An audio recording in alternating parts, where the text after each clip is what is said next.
Il vento gelido arrivato nelle ultime ore soffia adesso sulle teste della politica veneta. Il movimento 9 dicembre gela gli onorevoli. Dopo il blitz a Cinto Euganeo davanti alla casa di Giancarlo Galan, i forconi sono decisi a pungere altri deputati e senatori veneti, almeno uno per provincia. Domani un blitz scatterà nel Vicentino, un altro, il secondo, in provincia di Padova, e via così finché tutti gli onorevoli non avranno sentito bussare alla propria porta gli uomini e le donne del movimento. Ma non solo la politica romana. Nel mirino ci sono i sindaci, Flavio Tosi per i Forconi di Verona, Giorgio Orsoni a Venezia. Ci sono i tre candidati, uno è Orsoni, uno è la Zaccariotto alla provincia, che deve capire che deve andarsene, perché ormai anche tutta la parte politica dice che le province devono andarsene, non capisco perché questa ancora rimane lì, e il terzo potrebbe essere Zaia.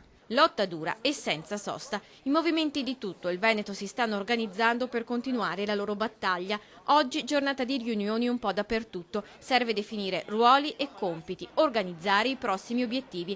Non sarà più solo volantinaggio. Dopo enti e politici, toccherà tra l'altro anche all'impresa. Nel Vicentino, prossimamente in accordo con lavoratori e imprenditori, arriveranno le serrate. Un camper comincerà a presidiare scuole e università.